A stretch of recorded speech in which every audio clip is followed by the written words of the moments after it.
The Dickheads are presented in color.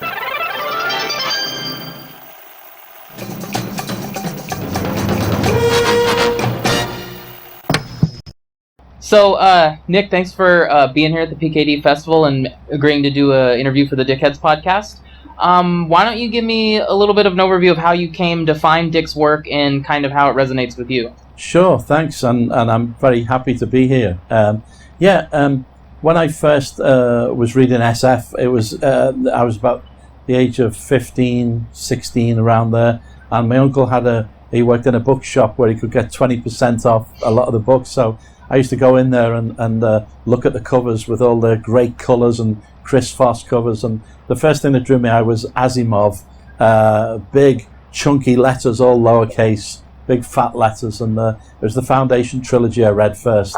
And I did enjoy it, but it was fairly straightforward and mundane in one sense, because the next book I read was Time Out of Joint, the Phil Dick novel, and I was absolutely mesmerised by the scene in the book where a soft drink stand is replaced, disappears and dissolves, and all that's left on the grass is a sheet of paper saying soft drink stand. And that related a lot for me with when I was studying art, looking at René Magritte, and he did a famous painting of a pipe, and written underneath was "This is not a pipe." You know, he was Belgian and spoke French, and "Ceci n'est pas une pipe," which was actually making the same point about representations and reality, and that really fascinated me. In a way, Asimov was giving me a space opera, which was based on the rise and fall of the Roman Empire, whereas Dick was saying, are you sure that's real? Mm-hmm. And I loved that inquiry, so I pursued that, and I've been rewarded by Dick's two main questions: what is real, and some might say what is really real, and what is human, what constitutes the human being, you know? Mm-hmm. And so, what brought you here to the PKD Festival? Yeah, well, I wanted to come for many, many years, but couldn't get the pennies together, and finally I'm able to be here this session. I'd heard about them often, and I've been in touch with the guys who organise it, and obviously through this fan magazine, PKD Otaku, which is run for free. Everyone gives their time for free on that to put it out as a service to the fans and as a hymn to Philip K. Dick himself. And the last festival I went to was actually in England around about 1991 in Epping Forest, that had Paul Williams, Greg Rickman, Brian Aldiss, Larry Sutton, the biographer of Phil Dick. So I've been itching to get back to a festival for a long time, and I'm glad to be here. Yeah, and I caught your presentation this morning regarding the craft of Dick's writing. Yes. What kind of went into how you prepared for that? And how did you choose the story that you used as the example? Yeah, the thing that I was really interested, the motivation for getting involved in presenting the craft of writing in relation to Phil Dick, was that I kept hearing a lot of people almost apologetically saying, yes, I do read Phil Dick, but his ideas are great, as if it was a guilty secret to say that you liked Phil Dick. And there was a kind of notion beginning, which was a myth, that he has no literary merit whatsoever, and there's no real art in what he's doing, and he's not displaying any craft. And I wanted to refute that. You know, I think there's so many myths that build up around celebrities in particular, but main figures and names. I mean, classics would be with the Beatles that say, you know, John was the hard rock and roller, Paul was the balladeer. But you don't have to listen to the catalogue to hear John doing a whole pile of things like Imagine or Beautiful Boy or Girl. Or I like to break those myths, because soon they harden and set into what all people remember. Another classic one with Phil is the notion that he took LSD to get new ideas, and that he couldn't have had ideas like the Three Stigmata of Palmer Eldritch without LSD. And ironically, he didn't take LSD until after he wrote that novel, you know. So I wanted to dispel the myth, and also to try to show people very clearly the craft that's there. Because of course when we read a book, we're not stopping at the text and looking at how it's done. We're caught up in the story, and so the craft becomes invisible to some degree. So that was what I was trying to express. And when you bring that up, I think of two examples primarily in Dick's work that seamlessly do that. One is Eye in the Sky. If you look at the transitions between each individual character's different world, they're all very seamless. Yes. And in Three Stigmata, one of the biggest reasons I love that book is because right around 100 to 200 pages into it, you start to realize that Dick's writing style has now fooled you into not knowing what's real and what isn't. Yeah, right. Sure. So as an outside reader, absolutely, you can kind of figure out, oh, that's real, that's not real. But I didn't even realize until I closed the book that I wasn't sure what was and what wasn't. I think that's a true kind of staying power of his writing. That's it precisely, and I think you allude to the magic of it. Really, that it's almost like hypnotic trance work. It happens without you realizing. In a beautiful way, Dick uses sleight of mouth and captivates us in the way that a writer should. Their words are meant to manipulate a feeling, to create an idea. When we communicate, we influence.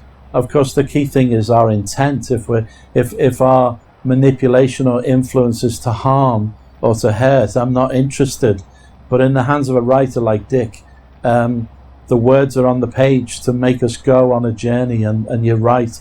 I think you say it well, Anthony. It's that magic where you've been had and you don't even realize you've been had. Yeah, until the book is finished. Yeah. At the same time, he has a matter-of-fact style that I really enjoy because he doesn't treat his readers as if they're dumb. He assumes that you can believe what's happening, when things do happen, it's really jarring. Sure. For example, and this is spoilers for anybody who hasn't read The Game Players of Titan, the scene where the elevator doors open and the detective gets shot right in the elevator, it's just boom, boom, boom, it happens. There's no build-up to it, and there doesn't need to be. No.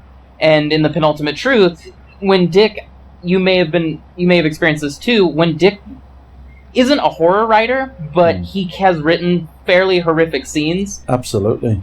In The Penultimate Truth, when he describes one of the producers of the films that they're making as being this horrific gelatinous beast that's kept alive through all these artificial tubings, it's beautifully grotesque. It is, and he's a master at that. And I think even things like Do Androids Dream of Electric Sheep, there's a chilling nature about the actual androids in there. And I think, oddly enough, it sounds a bit too highfalutin for me to say so, because he's such a big director. But I think Ridley Scott missed the point entirely on these chilling beings who have no empathy, and he turned them into these beings who have a tremendous love for one another, and are capable of incredible athleticism and are almost to be admired. But in the chilling thing that sprung to my mind when you referenced that was the androids pulling the legs off a spider in front of Jack Isidore, the J.F. Sebastian character, and Jack Isidore pleading with them to stop, and them not understanding at all what empathy is that you could feel for another creature. I think it's small, it's minutiae in one sense, it's only a tiny spider, but we get it, like we get the story of him trying to deal with killing a rat, and it's poisoned, its neck's broken, and then he's pronging it with the tines of a pitchfork and then having to drown it, but feeling awful about it all, really, and relating to the creature. There is a horror. I mean, I think the Three Stigmata of Palmer Eldritch is incredibly nightmarish. The idea of being trapped in someone else's world by means of a drug and not being able to escape. That I can't think of anything more chilling. Do you think that Dick's literary merits are often overlooked, and his craft is often overlooked primarily because he's a genre writer? Or his popularity was for his genre books and less for his literary works? I think that's certainly the case, without any shadow of a doubt. I think there's a whole load of snobbery about all kinds of literature, and SF, so-called, has been reduced to those two letters in a sneering way. And I always believe that if your inquiry is intelligent, that you find meaning in all kinds of places. I I love the designs of the original Thunderbird spaceships. I think they're beautiful designs, and I'm not going to wait until someone gives me sanction to like them. And equally, I see great literary merit in Phil Dick's work. And I read them because, to me, this is what it's about anyway. I think all of the arts deal with emotion, really, in terms of how they make us feel inside. And I relate that to our understanding of the world, and that we can grasp it through our feelings, not just our intellect. So I read it for the experience of Philip K. Dick. In fact, I think the meaning of life is the experience of life, and that's the answer, as the actual experience, the connection with the world around you and other people is what it's about. And Phil certainly conveys that in his writing. Just something else I'd like to pick up on, if I may, Anthony. Absolutely. Is that you mentioned how he has this easy style, and I really agree with you about that kind of chatty style of a friend, delivering this story. I think that's one of his huge strengths, is he doesn't, although he's an incredible intellect and was so widely read in a phenomenal sense and researched widely, he never used that as a badge of honor, and he would just simply convey the story in a way that the reader would get it right away. He wasn't busy trying to promote how much he knew. And I think George Orwell always said, don't use a long word where a shorter one will do. And it's not about dumbing down. It's about not trying to over-intellectualize something and draw attention to itself. If you use a really obscure word in the middle of a scene, it can shatter the spell. And it may make the author feel good and big, but they've just destroyed a piece of work that they were making, What, in your opinion, is probably your favorite Dick work? It's probably the Three Stigmata of Palmer Eldritch that we referenced earlier. I think that was Dick at full stretch, and I think he was willing to go places that were actually brave of him to go. I think it's a novel of great courage, and I love the way he was, I reference Shakespeare often, as you know, and when King Lear came out, there used to be a happy ending where Cordelia lives and everything's lovely, and that was the story that was known before Shakespeare adopted it and adapted it, and in Shakespeare's one, as you know, she dies, and the beauty of those kind of endings, and with Three Stigmata, where it walks that valley of the shadow of death, is that it gives us more questions later, and we examine it, and like I say, it kind of expands in the mind afterwards, like a life raft inflating, and we suddenly have all of these things to deal with, where a happy saccharine ending would have tidied everything up and told us we could sleep safely, drink beer, and watch gladiators, and Phil Dick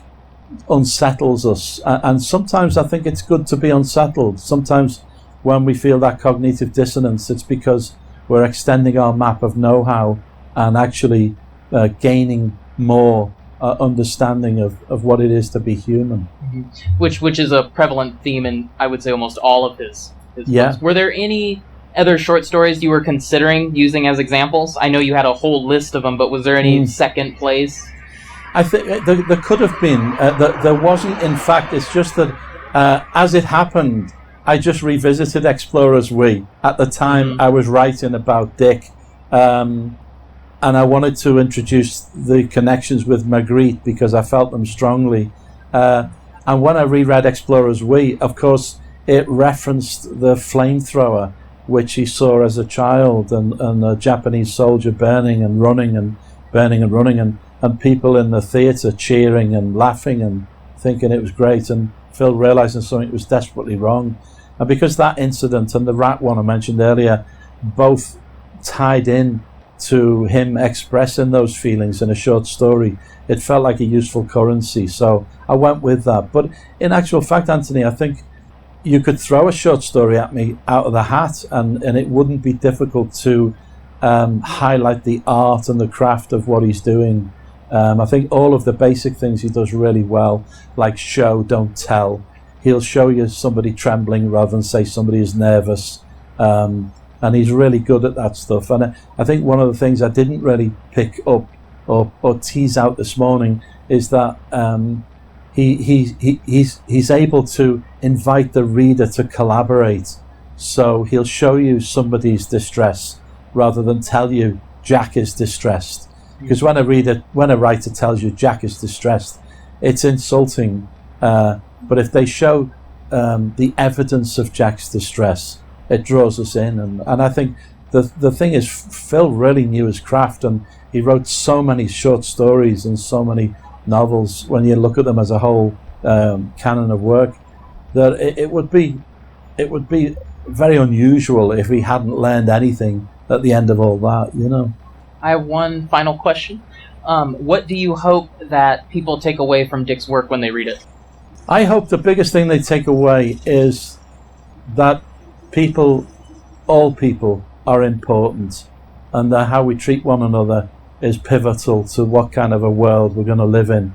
And the primal force of empathy is just central to what we need in the world. I'm talking about people not being afraid to be tender, people not being afraid to cry when something moves them. And I don't mean this in a mushy sense. I mean people having the strength to be that way.